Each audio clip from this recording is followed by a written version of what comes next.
नमस्कार दोस्तों, स्वागत है आप सभी का अपने स्टडी प्लेटफॉर्म RS Academy 24 में। आज की वीडियो में हम देखेंगे भारत के प्रधानमंत्री से संबंधित महत्वपूर्ण प्रश्नों को। तो चलिए साथियों, शुरुआत करते हैं आज की इस क्लास का। तो सबसे पहले हम देखते हैं प्रधानमंत्री से संबंधित कुछ महत्वपूर्ण प्रश्न।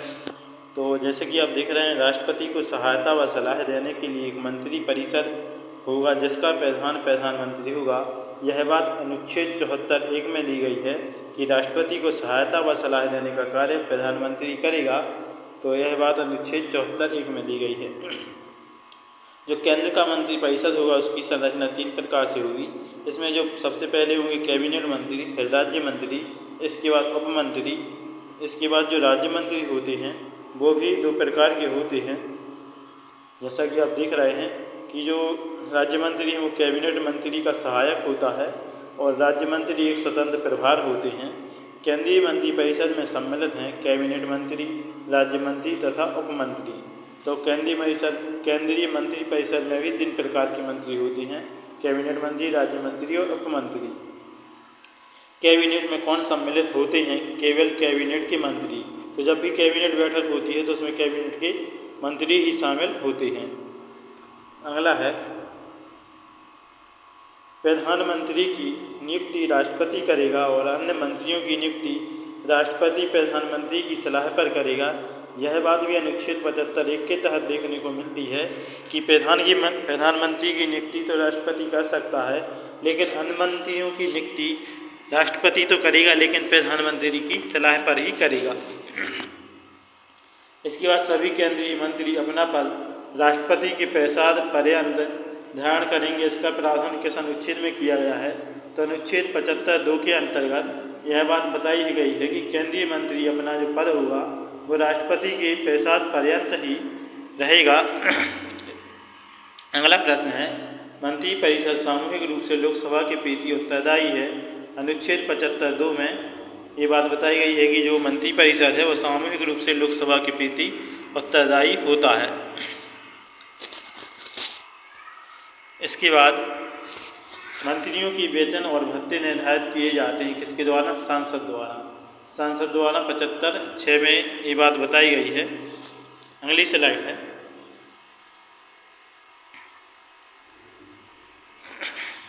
इसके बाद जो संविधान के किस अनुच्छेद में मंत्रिमंडल शब्द का प्रयोग हुआ है? तो अनुच्छेद 352(3) में मंत्रिमंडल शब्द का प्रयोग किया गया है।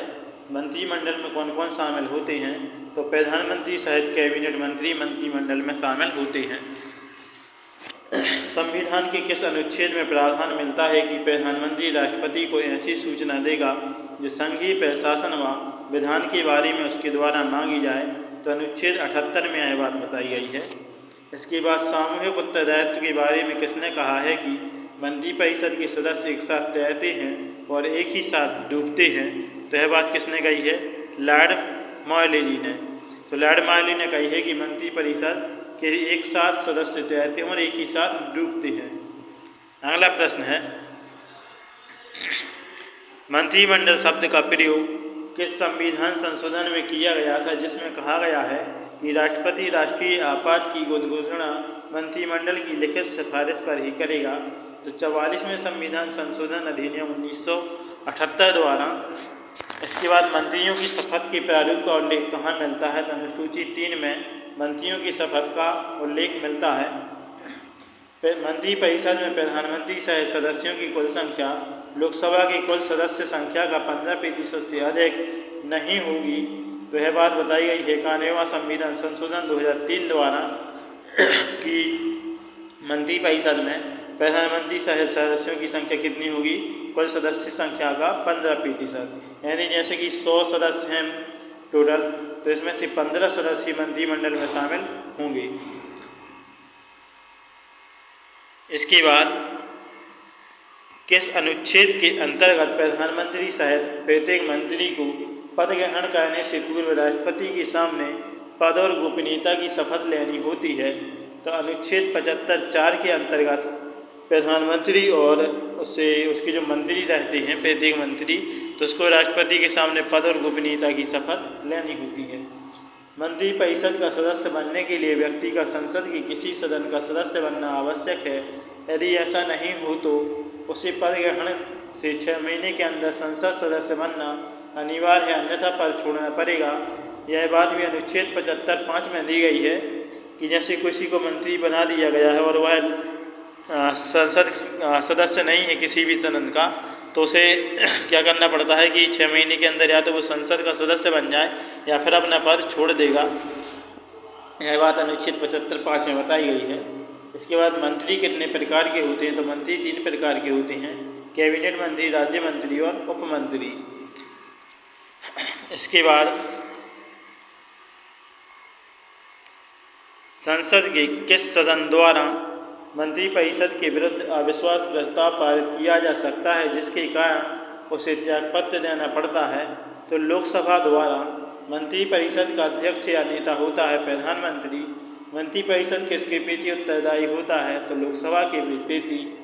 मंत्रिपरिषद सामूहिक रूप से लोकसभा के प्रति उत्तरदायी है, तो व्यक्तिगत रूप से उत्तरदायी होगा राष्ट्रपति के। आमतौर पर प्रधानमंत्री सदस्य होता है लोकसभा का। इसके बाद मंत्रिपरिषद के विरुद्ध अविश्वास प्रस्ताव लाने के लिए लोकसभा सदस्यों की संख्या होनी चाहिए, तो 50 सदस्य होने चाहिए अविश्वास प्रस्ताव लाने के लिए। अविश्वास प्रस्ताव पर प्रहार स्थापित किया जा सकता है केवल लोकसभा में। अविश्वास प्रस्ताव का उल्लेख कहाँ पर मिलता है, तो लोकसभा के नियम 198 में अविश्वास प्रस्ताव का उल्लेख मिलता है। इसके बाद केंद्रीय मंत्रिपरिषद के त्यागपत्र देने के उपरांत लागू नहीं होगा राष्ट्रपति शासन। जैसे केंद्र के जो मंत्री हैं यदि वो त्यागपत्र दे दें तो उसके बाद राष्ट्रपति शासन नहीं लागू होता है। इसके बाद भारतीय राजनीतिक व्यवस्था में कार्यपालिका किसके अधीन रहकर कार्य करती है, तो विधायिका के अधीन रहती है। जो कार्यपालिका होती है विधायिका के अधीन रहकर कार्य करती है।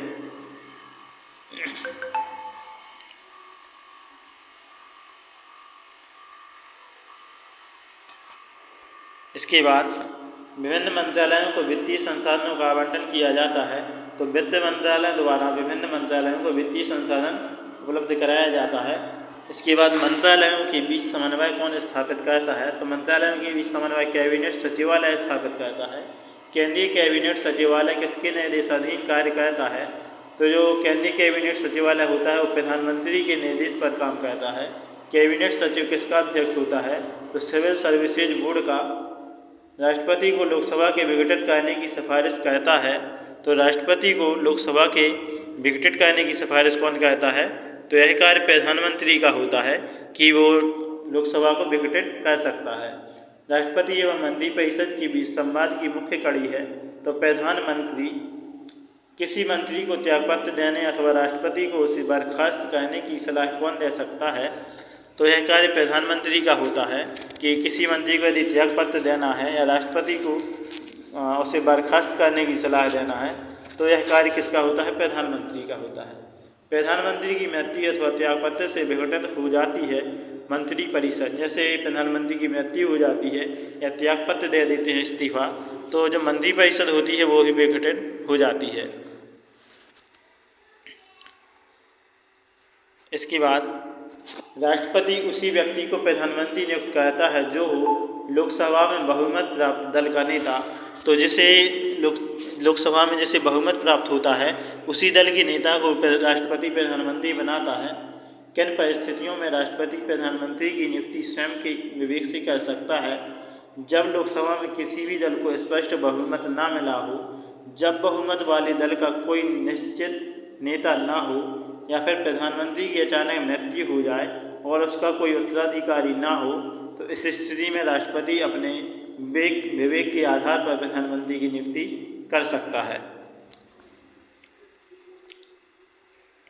इसके बाद संविधान के किस अनुच्छेद में प्रधानमंत्री के कर्तव्यों का वर्णन किया गया है, तो अनुच्छेद 78 के अंतर्गत किसका यह कर्तव्य होगा कि वह राष्ट्रपति को संघ के प्रशासन से संबंधित मामलों के बारे में तथा मंत्रिपरिषद द्वारा लिए गए निर्णयों एवं विधायन के प्रस्ताव के बारे में सूचित करे, तो यह कार्य प्रधानमंत्री का होता है।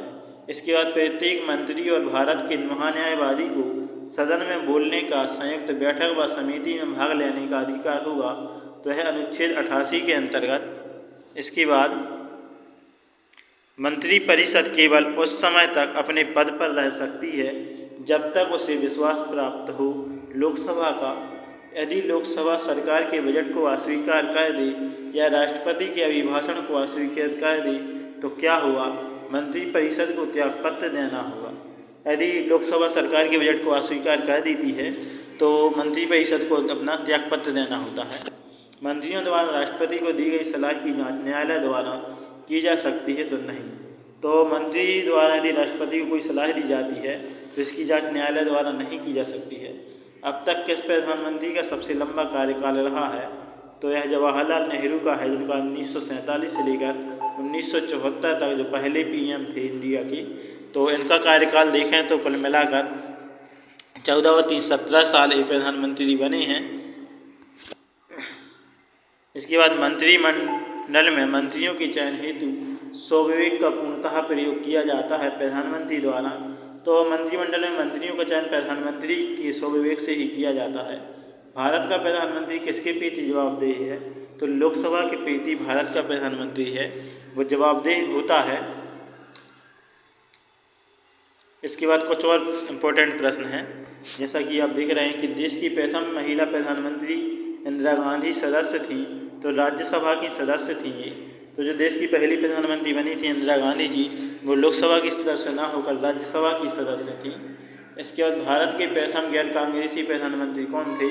तो मोरारजी देसाई भारत के प्रथम गैर कांग्रेसी प्रधानमंत्री थे। लोकसभा में कभी उपस्थित न होने वाले प्रधानमंत्री थे तो चौधरी चरण सिंह ऐसे पीएम हैं जो लोकसभा में कभी उपस्थित ही नहीं हुए। इसके बाद प्रधानमंत्री चंद्रशेखर लोकसभा सांसद थे बलिया लोकसभा निर्वाचन क्षेत्र से। इसके बाद अविश्वास प्रस्ताव द्वारा हटाए जाने वाले प्रथम प्रधानमंत्री कौन थे? तो अविश्वास प्रस्ताव द्वारा हटाए जाने वाले प्रथम प्रधानमंत्री विश्वनाथ प्रताप सिंह जी थे। उदारीकरण, निजीकरण और भूमंडलीकरण की नई आर्थिक नीति की घोषणा करने वाले प्रधानमंत्री थे तो यह थे पीवी नरसिम्हा राव। इसके बाद वह प्रधानमंत्री जो पद ग्रहण करते समय विधानसभा सदस्य थे, तो प्रधानमंत्री का पद ग्रहण करते समय विधानसभा सदस्य कौन थे? HD देवगौड़ा। इसके बाद किस प्रधानमंत्री का सबसे छोटा कार्यकाल यानी 13 दिन का रहा है? तो यह हैं अटल बिहारी वाजपेयी जी, जिनका सबसे छोटा कार्यकाल यानी 13 दिन के लिए प्रधानमंत्री बने थे। इसके बाद प्रधानमंत्री बनने से पहले मनमोहन सिंह किन पदों पर कार्य कर चुके थे?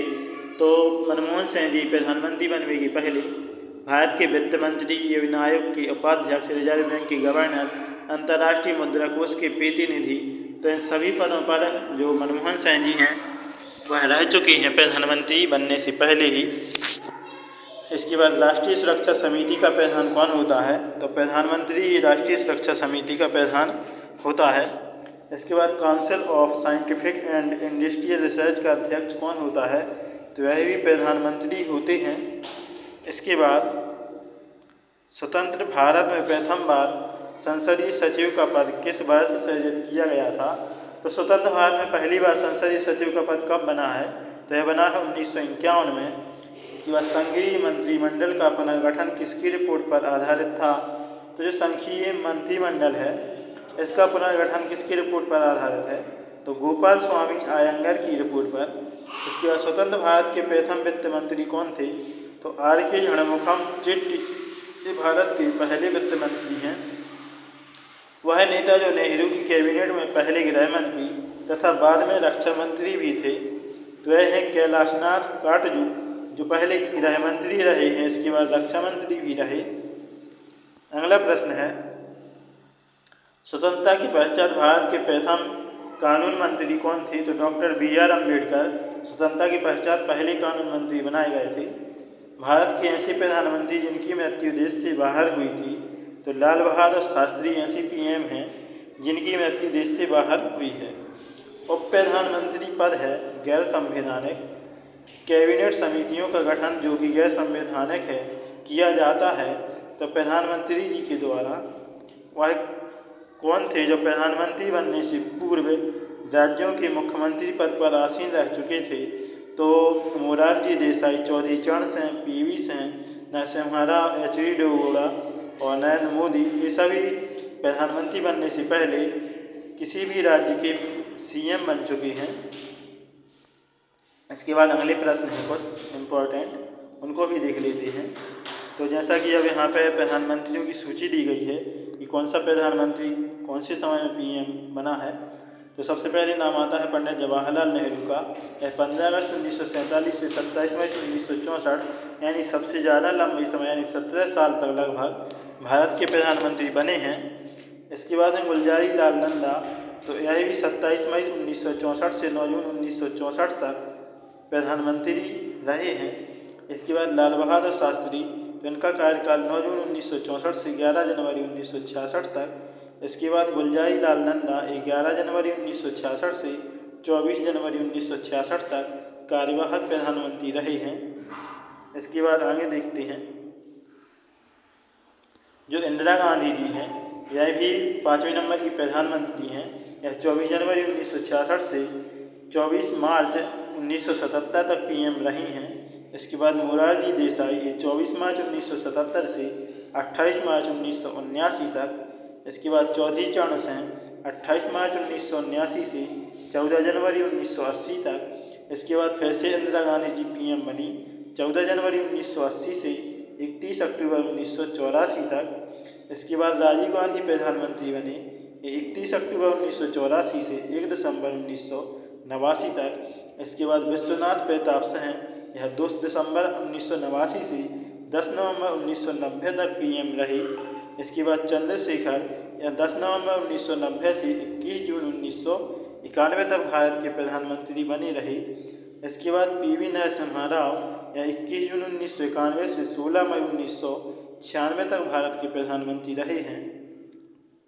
इसके बाद बात करते हैं अटल बिहारी वाजपेयी जी की, तो यह भी प्रधानमंत्री बने पहली बार 16 मई 1996 से 1 जून 1996 तक, मात्र 13 दिन के लिए ये भारत के प्रधानमंत्री बने।